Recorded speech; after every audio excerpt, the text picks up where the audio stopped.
ಸೌಂದರ್ಯ, ಹಾಡು ಯಾಕೆ ನಿಲ್ಲಿಸ್ಬಿಟ್ರಿ? ಹಾಡಿ. ನೀನು ಹಾಡು ಅಂದರೆ ನಾನು ಯಾಕೆ ಹಾಡಬೇಕು? ನನ್ನಿಷ್ಟ. ನಿನಗೋಸ್ಕರ ಯಾಕೆ ಹಾಡಲಿ? ಓಕೆ, ಅಂದರೆ ಇಷ್ಟೊತ್ತವರೆಗೂ ನಿಮಗೋಸ್ಕರ ಹಾಡ್ತಿದ್ರಾ? ಅಲ್ಲ, ಗುರುಗೋಸ್ಕರ. ವಾಟ್?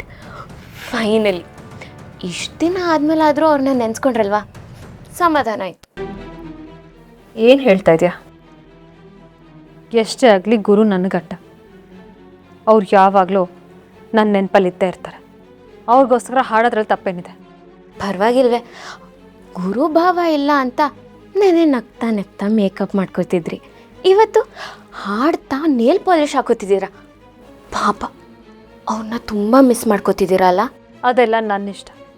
ಅದನ್ನು ಕೇಳೋದಕ್ಕೆ ನೀನು ಯಾರು? ನಾನು ನಿಮ್ಮ ಥರನೇ ಈ ಮನೆ ಸೊಸೆ.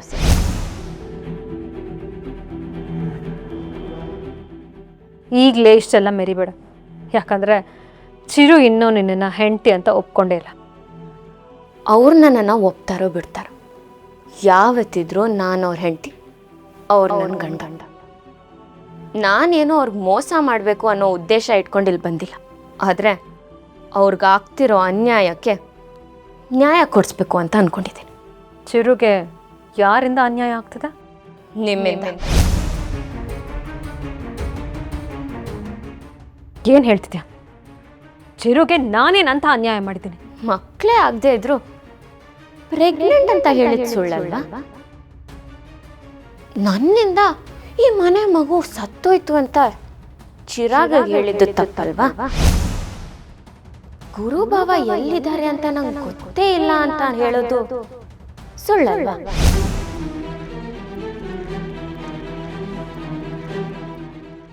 ನಾನು ಯಾಕೆ ಸುಳ್ಳು ಹೇಳಿ?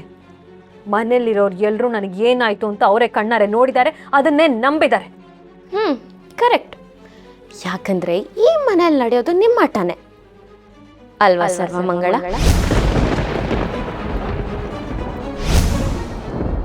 ಆಗಿನ ಸರ್ವಮಂಗಳ ಈಗ ಸೌಂದರ್ಯ ಆಗಿ ನಿನ್ನ ಮುಂದೆ ನಿಂತಿದ್ದೀನಿ ನೋಡು. ಏನಂತೆ? ನಿಮ್ಮ ಹಳೆ ಹೆಸರಲ್ಲಿ ಕರೀತಿದ್ದೀನಿ, ಯಾಕೆ ತಪ್ಪ? ಯಾರು ಹೇಳಿದ್ದು ಸರ್ವಮಂಗಳ ನನ್ನ ಹಳೆ ಹೆಸರು ಅಂತ? ಬಾಯ್ಗೆ ಬಂದಾಗೆಲ್ಲ ಮಾತಾಡಿದ್ರೆ ಸರಿ ಇರಲ್ಲ. ಇರೋದನ್ನ ಹೇಳ್ತಿದ್ದೀನಿ ಸರ್ವಮಂಗಳ. ನೀವ್ ಯಾರು, ಇಲ್ಲಿ ಯಾಕೆ ಬಂದಿದ್ದೀರಾ ಅಂತ ನಂಗೆ ಗೊತ್ತಿಲ್ಲ ಅಂತ ತಿಳ್ಕೊಬೇಡಿ.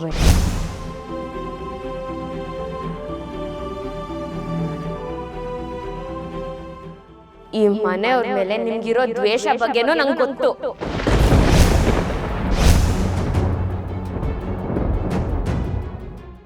ಇಷ್ಟು ದಿನ ನಿಮ್ಮ ಬಗ್ಗೆ ಯಾರಿಗೂ ಹೇಳ್ದೆ ಸುಮ್ಮನಿದ್ದೆ, ಆದ್ರೆ ಇನ್ ಮುಂದೆ ಹಾಗೆ ನಿಮ್ಮ ಯೋಗ್ಯತೆ ಏನು ಅಂತ ಸಾಕ್ಷಿ ಸಮೇತ ಪ್ರೂವ್ ಮಾಡಿ ನಿಮ್ಮ ಬಂಡವಾಳನ ಎಲ್ಲರೂ ಮುಂದೆ ಬಯಲು ಮಾಡ್ತಾರೆ. ಇದು ಈ ದಿಶಾ ನಿಮಗೆ ಹಾಕ್ತಿರೋ ಓಪನ್ ಚಾಲೆಂಜ್. ತಾಕತ್ತಿದ್ರೆ ತಡಿ.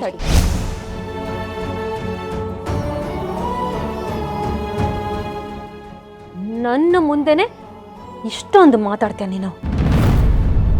ಮಿದು, ಸೌಂದರ್ಯ,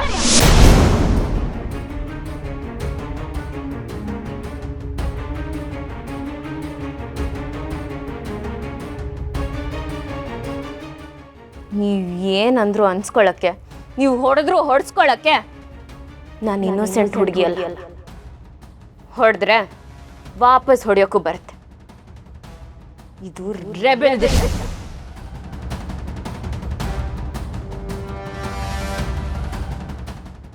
ನಿನ್ನನ್ನು ಇಲ್ಲಿಗೆ ಕರ್ಕೊಂಡ್ಬಂದಿದ್ದೆ ನಾನು, ಚಿರುಗೆ ಮದುವೆ ಮಾಡಿಸಿದ್ದೆ ನಾನು. ಅಂಥದ್ರಲ್ಲಿ ನನಗೆ ಎದುರು ಮಾತಾಡ್ತಾ ಇದೆಯಾ? ಬೇಡ ದಿಶಾ, ಇದ್ರ ಪರಿಣಾಮ ಸರಿಯಾಗಿರಲ್ಲ. You will have to face the consequence. ನಡೆಯೋ ದಾರಿಯಲ್ಲಿ ನಿಯತ್ತಿದ್ರೆ ತಡೆಯೋ ತಾಕತ್ ಯಾರಿಗೂ ಇರಲ್ಲ. ತುಳಿತೀನಿ ತಡಿತೀನಿ ಅಂತ ಬಂದವರೆಲ್ಲ ಹೇಳಕ್ ಹೆಸರಿಲ್ದಂಗೆ ಕಣ್ಮರೆ ಆಗಿದೆ. ಆ ಲಿಸ್ಟಲ್ಲಿ ನೀವು ಸೇರ್ಬೇಕು ಅಂತ ನಿರ್ಧಾರ ಮಾಡಿದ್ರೆ ನಿಮ್ ವಿರುದ್ಧ ತೊಡೆ ತಟ್ಟಿ ನಿಲ್ಲಕ್ ನಾನು. ಏನು ನನಗೆ ಧಮಕಿ ಆಗ್ತಿದ್ಯಾ? ನೋ ಸೌಂದರ್ಯ, ವಾರ್ನಿಂಗ್ ಕೊಡ್ತಿದ್ದೀನಿ.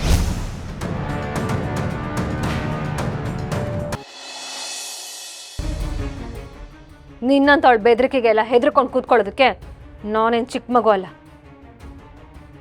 ಸೈಲೆಂಟ್ ಆಗಿದ್ರೆ ನಿನಗೆ ಒಳ್ಳೇದು. ಇಲ್ಲದೆ ಹೋದ್ರೆ ನಿನ್ನ ವಿಷಯದಲ್ಲೂ ನಾನು ವೈಲೆಂಟ್ ಆಗಬೇಕಾಗತ್ತೆ. ನಿಮ್ಮಲ್ಲಿರೋ ಒಂದೊಂದು ಟ್ಯಾಲೆಂಟ್ನ ಹೊರಗೆ ಹಾಕೋ ಟೈಮ್ ಇವಾಗ ಬಂದಿದೆ. ಇಷ್ಟು ದಿನ ಈ ಮನೇಲಿ ನಡೀತಿದ್ದಿದ್ದು ಒಂದು ಲೆಕ್ಕಾಚಾರ, ಇನ್ನು ಮುಂದೆ ನಡೆಯೋದು ಇನ್ನೊಂದು ಲೆಕ್ಕಾಚಾರ. ಅಂಥದ್ದು ಏನು ಮಾಡ್ತೀಯೋ ನಾನು ನೋಡೇ ಬಿಡ್ತೀನಿ ಕಣೆ. ಮರ್ಯಾದೆ ಕೊಡದೆ ಮಾತಾಡೋಕ್ಕೆ ನನಗೂ ಬರುತ್ತೆ. ಮಿಸ್ ಸೌಂದರ್ಯದಿಂದ ಲೇ ಸೌಂದರ್ಯ ಅನ್ನೋದು ಜಸ್ಟ್ ಸೆಕೆಂಡ್ಸ್.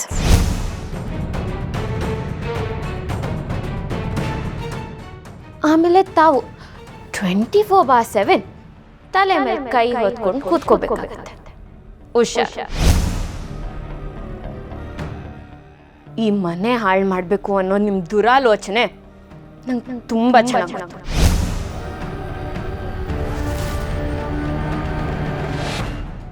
ತಲೆ ಮೇಲೆ ತಲೆ ಬಿದ್ರು ಈ ಮನೇಲಿ ತೊಟ್ಲು ತೂಗಕ್ಕೆ ಬಿಡಲ್ಲ ಅನ್ನೋ ನಿಮ್ಮ ಹಠಕ್ಕೆ ಆದಷ್ಟು ಬೇಗ ಚಟ ಕಟ್ಟಿ. ಹಾಗೆ ಈ ಮನೇಲಿ ತೊಟ್ಲು ತೂಗಿಸ್ತೀನಿ, ಅದು ಪೂಜೆ ಮಾಡಿ ಹಾರನೂ ಹಾಕ್ತೀನಿ.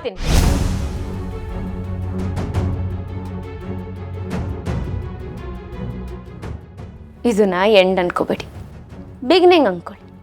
ಯಾಕಂದ್ರೆ ಪಿಕ್ಚರ್ ಇನ್ನೂ ಬೇಜಾನ್ ಬಾಕಿ ಇದೆ.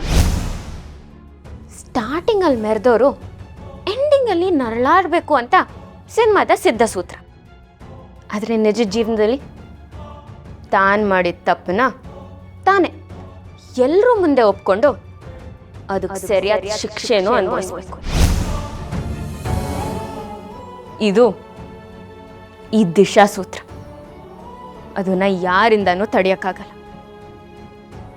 ಇಷ್ಟು ದಿನ ಮಗ ಅಂತ ಹೇಳಿ ಮುದ್ದು ಮಾಡೋ ನೆಪದಲ್ಲಿ ಮನ್ಸಾರೆ ಹಿಡೀ ಶಾಪ ಹಾಕ್ತಿರೋ ನಿಮ್ಮ ಚಿರಾಗ್ ಸಂಬಂಧನ ದೂರ ಮಾಡ್ತೀನಿ.